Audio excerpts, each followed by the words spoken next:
Okay, so before I go too far, I want to say something about this forum. We do the Tuesday calls, we do the Friday sessions, the deep dive sessions occasionally as well. Back in October, November last year, I had talked about this topic for the first time in this forum, and I did a deep dive session on a Friday. It was supposed to be like an hour and a half long. It turned into like a 2.5 hour session.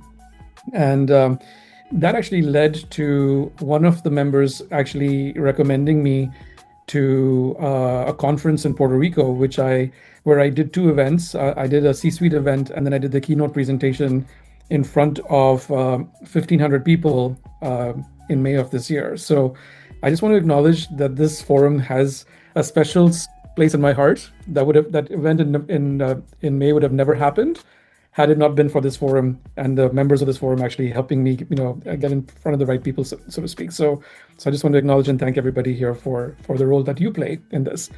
So what I want to first start off is by asking everybody a question, and if you don't mind putting it in the chat, have you used any large language model, ChatGPT, Gemini, Claude, Perplexity, Copilot, to ask questions about products or services and to help you compare products or search for products or solve for a problem that led to a product purchase? Just say yes or no if anybody has or not. I'm seeing a few yeses, quite a few yeses actually, a couple of no's as well. Okay, that's really good.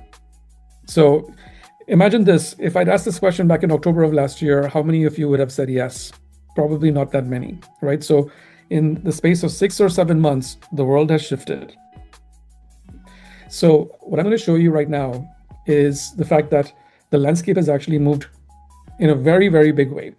You have models like ChatGPT, Claude, and Gemini that are now building in capabilities where you can actually connect ChatGPT, for example, to apps like Target or Expedia or 1-800-Flowers, or even like, rental companies, financial companies. And you can do some discovery work and you can then go and transact through those specific companies if you have accounts there. And you also have retailers like Amazon and Walmart who have built their own specific generative AI tools inside their ecosystem. So in the case of Amazon, it started off being called Rufus initially, but now it's being called Alexa for shopping. So that's a name change that's happened.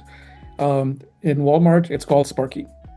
So you could go into Alexa, and you can basically have a discovery kind of conversation within Amazon, and then you can purchase directly within its closed ecosystem, so to speak, right? So the infrastructure, think about that. There are billions of dollars being spent by retailers and all these LLMs to build the infrastructure out. And brands are now racing. They're absolutely racing to catch up with the content that they need to have made available and to have the technical infrastructure ready on their end so that consumers can actually find their brand and purchase their brand, right? And this is opening up an incredible opportunity for us as an insights community, right? So I don't want to talk about the fear mongering that's there with AI and, it's taking away part of my job and all that kind of crap. This is not about that. This is all about opportunities for this community to be having a much bigger impact in terms of what's actually happening with brands and with some of these LLMs as well. Now, the reason why I'm saying this is that consumers are quietly shifting, and that's the story that nobody's actually telling right now. Okay, consumers are shifting in a big way. You saw how many people said yes just now, right? Look at the numbers. There was a study that came out last month, which showed the study is called the New Consumer Trend Survey. They did a midterm read about a month or two ago. 3,500 consumers. 57% of Gen Zs and millennials are already saying that they're using AI weekly and have already bought a product that they found through an AI chat. Think about that, 57%. 32% of Gen Xers and above have done the same thing. You've already proved it by saying yes. So this is not a different behavior. Consumer behaviors have shifted already. All right.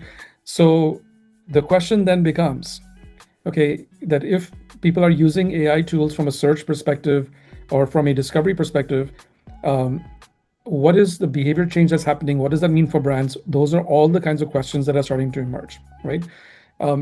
Some people might be thinking that, this is like the SEO thing that Jen Mancusi talked about last week. It's not the same thing.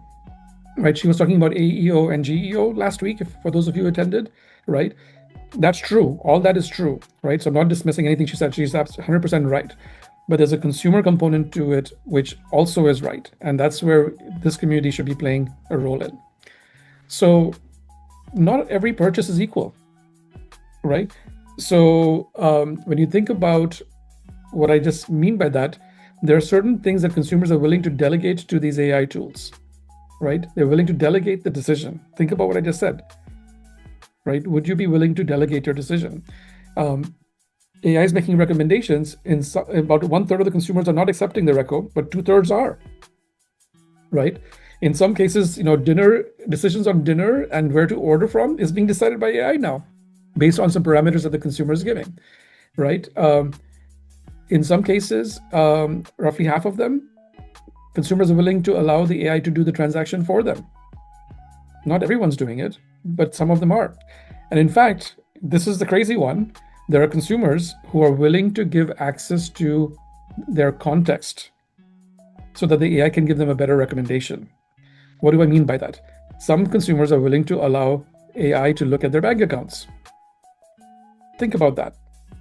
It's already happening, right? So when you think about context and understanding that AI needs from a consumer perspective, that is a major shift that's starting to happen from a behavioral perspective and from an attitudinal perspective as it relates to AI and in terms of how they're actually shopping, right? So the dividing line is no longer about whether it's AI or not. Now it's about routine and what meaning does it provide, and what does that mean from a habit perspective. So even habitual categories that have been purchased for decades based on habit, that can completely get disrupted in this new world. Is it going to happen overnight? I don't think so. But it might, or some percentage of the consumers it might, right? So if that is the case, are these brands prepared for that? When I talk to companies right now, the majority of them are not. They don't even know where to start, right?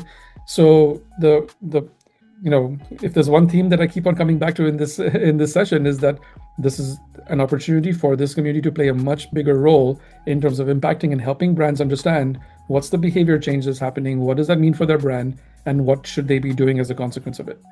That's different kind of work than what most of us have done in the past, right?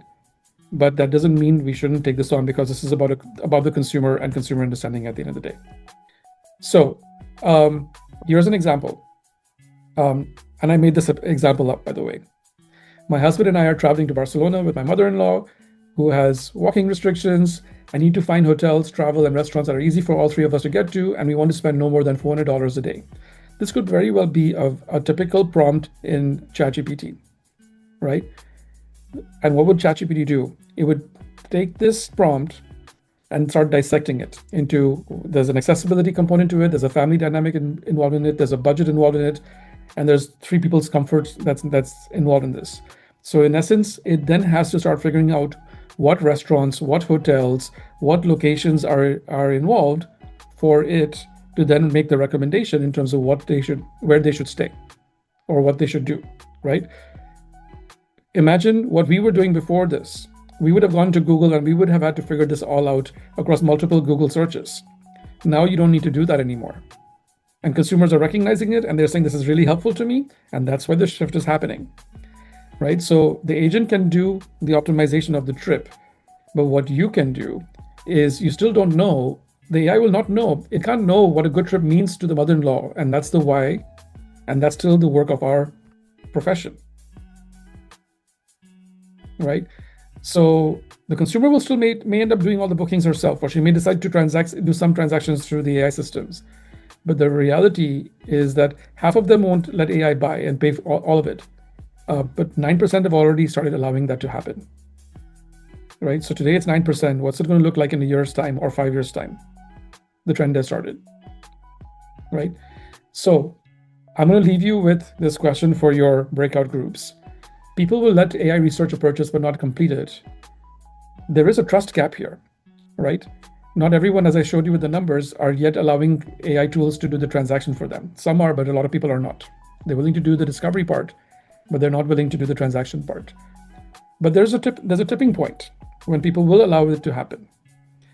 So for you guys, the question is, where's that edge of your trust, where your trust, increases or where your trust decreases, and what does that mean? When would AI be doing things for you which makes you say, "Yep, I'm allowing it to transact from now on"?